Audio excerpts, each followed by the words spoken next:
Yo les amis, j'espère que vous allez bien. On se retrouve pour le débrief de ce match entre le Real Madrid et Las Palmas. Je pense qu'on vient de regarder l'un des pires matchs du Real Madrid depuis maintenant 10 ans. Je ne sais pas si on doit toujours continuer à être patient parce que oui, dans les commentaires, c'est ce qui fuse. Voilà, soyez patient vers Kylian Mbappé, soyez patient avec ce Real Madrid. Et aujourd'hui, encore une fois, on a pondu une prestation vraiment pitoyable. Un but partout face à Las Palmas, les amis. Las Palmas, là, on parle d'une équipe voilà, qui n'est même pas censée faire peur au Real Madrid. Mais aujourd'hui, ils ont failli nous fouetter. Ils ont failli nous fouetter. Voilà. Heureusement qu'à la fin, il y a eu pénalty grâce à l'entrée d'Arda Güler. Voilà, par coup de chance, il a soulevé son pied. Il y a eu pénalty. Vinicius a tiré et il a marqué. Mais sans ça, les amis, on allait se faire chicoter. Là, actuellement, au moment où nous on patiente, le FC Barcelone est premier. On est cinquième. 3 matchs, 1 victoire et 2 matchs nuls. Vous voulez continuer à être patient? C'est ça, vous voulez continuer à être patient parce que là on parle du Real Madrid, j'ai comme l'impression qu'on parle de Retafe ou je sais pas moi, je sais pas. Là on parle du Real Madrid, comment vous voulez être patient en perdant des points? Ces points-là, ça va nous coûter cher et c'est même pas comme si on perdait des points face au FC Barcelone, face à l'Atlético de Madrid. Là on perd des points face à Las Palmas. Las Palmas. Aujourd'hui, avant le match, la première chose que j'ai fait 1 heure avant, les amis, c'est d'aller voir la composition que Carlo Ancelotti nous a proposée. Parce que oui, au jour d'aujourd'hui, au Real Madrid, la composition est le plus gros problème. Avec l'arrivée de Kylian Mbappé, il y a un gros déséquilibre. Donc, c'est à Carlo Ancelotti de trouver la meilleure composition, de placer, voilà, de mettre les meilleurs joueurs pour que le Real Madrid s'en sorte. Aujourd'hui, je vois la composition, je vois que Carlo Ancelotti, il a pris une décision. Enfin, il a sacrifié Rodrigo. Malheureusement, Rodrigo qui, voilà, ces derniers temps est quand même assez performant. On va pas se mentir, les gars. Rodrigo, il est assez performant. C'est l'un des points forts de notre attaque depuis maintenant plus de 2 ans. Mais aujourd'hui, Carlo Ancelotti a pris la décision de l'enlever. Je me suis dit, ok, on va voir ce qui va se passer. Et en plus de ça, il a mis Brahim Diaz qui d'habitude, vraiment, à chaque fois qu'il rentre en jeu, il est étincelant. Et ça, depuis maintenant, voilà, même la saison dernière, à chaque fois que Brahim Diaz rentrait, il était étincelant. Maintenant, le match arrive. Moi, je suis devant ma télé. Je vois Brahim Diaz. Je compte 1 minute, 2 minutes. Première mi-temps passe. Je dis, mais Brahim Diaz, il est sur le terrain ou pas? Le gars, il est venu pour foutre la merde. Brahim Diaz, aujourd'hui, il a été nul. Qu'on se dise la vérité, il a été nul. En fait, je pense qu'il y a des joueurs comme Brahim Diaz, ils n'aiment pas être titulaires. Non, ils n'aiment pas être titulaires. Tu les mets titulaires, ils foutent la merde. Aujourd'hui, Brahim Diaz a été catastrophique. Kylian Mbappé n'a pas été le pire joueur en attaque aujourd'hui. Oui, à chaque fois, on tombe sur Kylian Mbappé. Mais aujourd'hui, ce n'était pas lui le pire. Vinicius a été pire que Kylian Mbappé. Vinicius a été pire que Kylian Mbappé. Et pourtant, vous savez très bien que Vinicius, je l'aime bien, c'est l'un de mes joueurs préférés actuellement. Au jour d'aujourd'hui, Vinicius, c'est l'un de mes joueurs préférés actuellement. Il est probablement le futur Ballon d'Or. Et aujourd'hui, regardez le match qu'il nous prend. Ça, c'est un match de Ballon d'Or, ça? Non. C'est pas un match de Ballon d'Or. Carrément, il s'embrouille avec Kylian Mbappé. Même Kylian Mbappé qui vient d'arriver, qui essaye de faire bonne figure. Aujourd'hui, Kylian Mbappé l'a grondé tellement le gars, il prenait de mauvaises décisions. Il a la balle, au lieu de faire la passe à Kylian Mbappé, il vise les tribunes. Je sais pas qui il a vu là-bas. Et carrément, il visait même Carlo Ancelotti. Parce que même pour faire la passe, il visait Carlo Ancelotti. Ça, c'est quel match, ça? Franchement, un match de Ballon d'Or. Et le pire, ce Vinicius, il va falloir qu'il enlève ses locks aussi. Parce que j'ai quand même l'impression, depuis qu'il a mis ses locks là, ça va plus trop. Même au Brésil, à chaque fois qu'il met ses locks, ses locks, ça sent pas bon. À chaque fois, il fait des matchs bizarres. Aujourd'hui, il a fait un match bizarre. Carrément, tellement il était nul, Carlo Ancelotti n'avait rien à foutre. Il a sorti et Kylian Mbappé est resté sur le terrain. Voilà. Kylian Mbappé n'a pas été le pire d'eux aujourd'hui. Et je vois bien dans les commentaires qu'il y en a plein qui n'aiment pas trop quand on tombe sur Kylian Mbappé parce que eux, ils veulent qu'on prenne notre temps, ils veulent qu'on patiente. C'est ça, vous voulez qu'on fasse en patientant? C'est ça que vous voulez qu'on fasse? Parce que oui, même si Kylian Mbappé n'a pas été le plus nul aujourd'hui, Kylian Mbappé est limité, les gars. Il déséquilibre cette équipe et le faire jouer en pointe, ça le bride et ça bride Vinicius. Vinicius n'est pas à l'aise avec Kylian Mbappé à côté de lui. Ça, on l'a dit. Voilà. C'est vrai que Kylian Mbappé, on n'en avait pas vraiment besoin au Real Madrid. Mais maintenant qu'il est là, il faut faire avec. Mais pour faire avec, il faut prendre les bonnes décisions. C'est-à-dire que voilà, c'est soit vous le mettez au banc s'il n'est pas bon, ou soit si vous ne voulez pas le sortir, mettez-lui à droite. On le met à droite et d'ailleurs aujourd'hui, pendant tout le match, on a vu que Kylian Mbappé, les actions les plus dangereuses qu'il a eues, c'était à droite. C'était à droite, voilà. Comme ça, sur le côté, sur les deux côtés, on aura Vinicius et Kylian Mbappé. Les équipes, voilà, nos adversaires vont devenir fous. Parce que tu as deux côtés où il y a 2 fusées. Même si Kylian Mbappé, son côté fusée, là, je pense que c'est rouillé en ce moment. Voilà, il est en panne. Le poteau, même sa caractéristique principale qui est la vitesse, il n'y arrive pas. Voilà, ça fait un moment, il n'y arrive pas. Et ça date pas que du Real Madrid. C'est pour ça que quand je vois dire prenez votre temps, il va s'adapter au Real Madrid. J'ai comme l'impression que c'est des gens qui viennent de voir Kylian Mbappé jouer. Kylian Mbappé, ça date pas que d'aujourd'hui, hein, c'est limite là. Ça date pas que d'aujourd'hui. Depuis maintenant 2 ans, c'est compliqué avec lui, que ce soit avec le Paris Saint-Germain ou en équipe de France. Vous avez bien regardé l'Euro. Kylian Mbappé, on n'a pas vu tant que ça. Il était catastrophique. Avec le Paris Saint-Germain ces dernières années, certes, il marque beaucoup de buts, oui. Mais aussi, il y a un truc à souligner. Parce que ça aussi, je pense qu'il va falloir qu'on se mette ça dans la tête. Kylian Mbappé, c'est compliqué pour lui au Real Madrid. Pas parce qu'il ne joue pas à son poste. Non. Parce que déjà, de 1, dites-vous qu'au Paris Saint-Germain, là-bas, les gens avaient l'habitude de jouer pour lui. À chaque fois que quelqu'un avait le ballon, il pensait, il faut que je fasse la passe à Kylian Mbappé. Et le gars, il n'avait pas besoin de se démarquer tant que ça. Voilà, il avait juste à faire son côté là. Ouais, il avait juste à faire ça.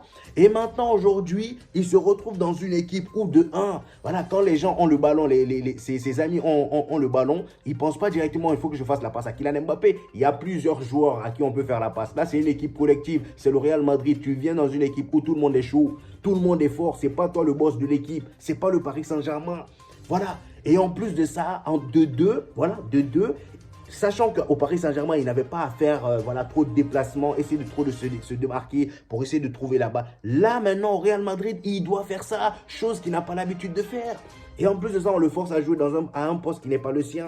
C'est vrai que Kylian Mbappé, c'est un gros buteur, c'est un finisseur. Mais là, les gars, on abuse avec la finition. Le gars, il joue en pointe. Il a pas les automatismes habituels. Il est limité. Parfois, il essaie de faire des dribbles, des passements de jambes. Même ça, on sent que c'est compliqué.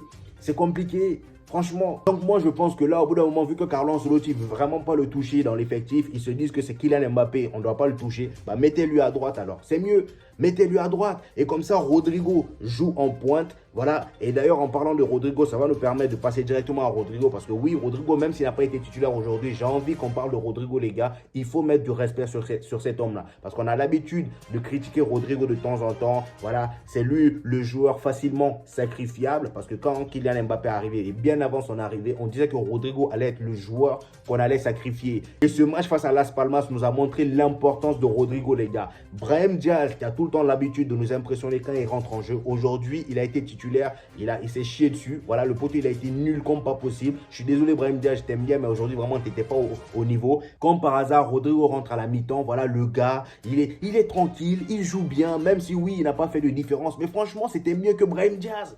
Et c'est là qu'on voit que même les sacrifices, ça a du mal à marcher avec nous. Le Real Madrid, on est dans la merde. Je pense que cette année-là, ça va être compliqué. Avec cette histoire d'adaptation avec Kylian Mbappé, là, ça va être compliqué. Parce que tant que Carlo Ancelotti ne le fait pas jouer à droite, ce Kylian Mbappé là, ou que Carlo Ancelotti ne se met pas en tête que c'est le Real Madrid et que tout le monde doit mériter sa place, on ne va pas s'en sortir. Donc moi, à la place de Carlo Ancelotti, comme je l'ai dit depuis le début, les gars, t'es meilleur, tu joues. T'es pas meilleur que l'autre, tu restes au banc. Que tu t'appelles Kylian Mbappé, Cristiano Ronaldo, je ne sais quoi, tu restes au banc.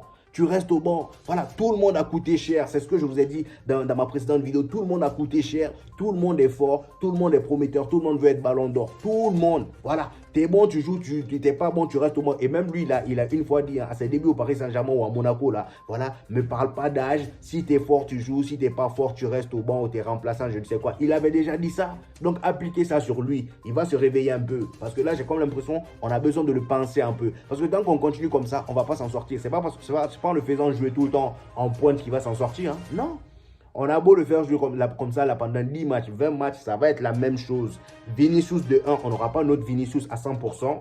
De 2, ils vont finir par s'embrouiller. Aujourd'hui, on a vu Vinicius et Kylian Mbappé.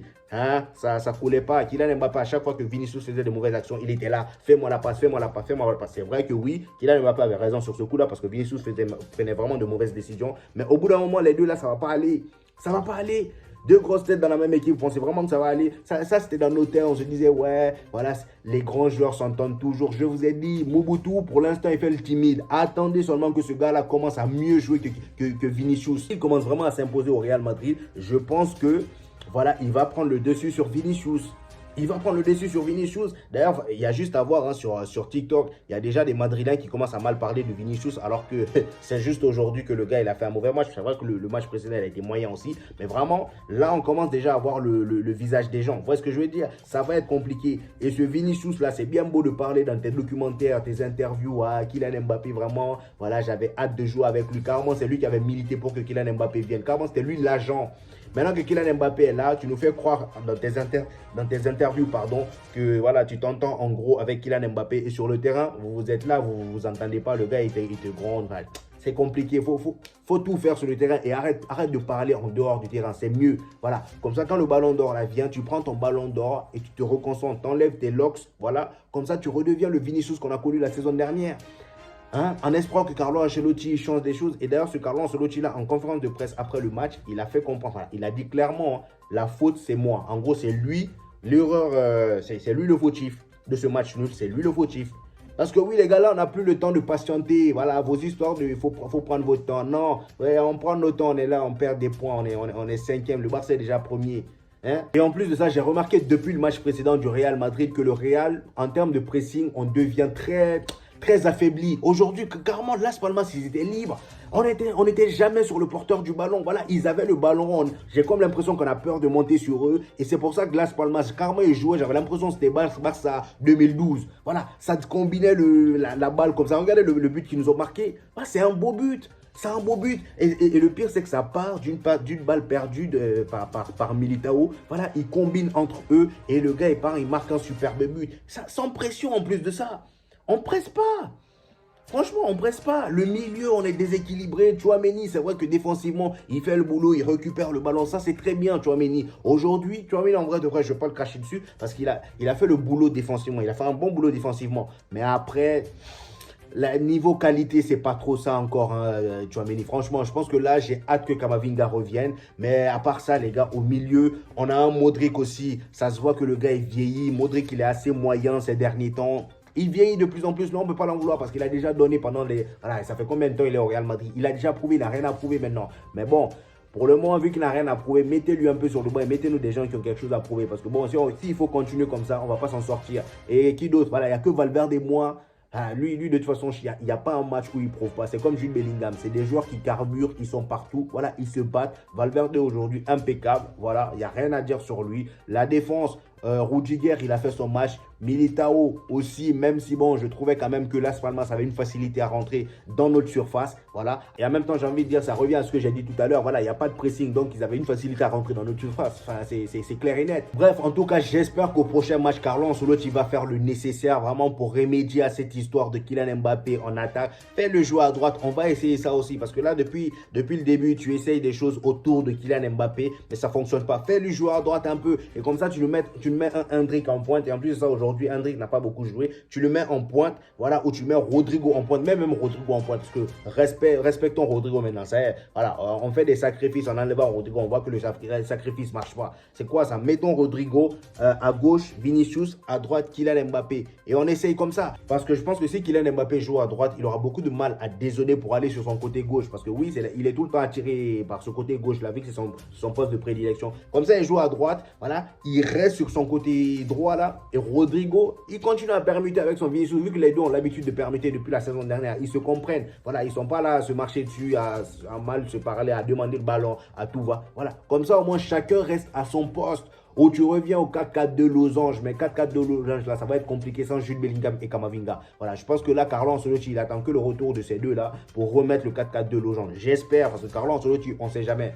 Mais là, vu comment il a parlé en conférence de presse, il avait l'air vraiment dépité. Il a mis toute la faute sur lui. Je pense qu'au prochain match, il va bien se réveiller. Il va nous proposer quelque chose de solide. Voilà. Arda Güler et Brahim Diaz, on les a donné leur chance. Ils ont foutu la merde. Ils vont continuer à être remplaçants et rentrer, changer le match comme ils ont l'habitude de le faire. Voilà les amis, c'était tout pour moi. J'espère que vous avez kiffé la vidéo. Donnez-moi vos avis en commentaire par rapport au match du Real Madrid, par rapport au match de Kylian Mbappé, Vinicius, tout ça. Brahim Diaz également. J'hésiterai pas à vous répondre comme d'habitude les gars. N'oubliez pas le pouce bleu les gars. Ça fait énormément plaisir et ça aide au référencement. Voilà. Et on se dit au prochain épisode les gars. Peace!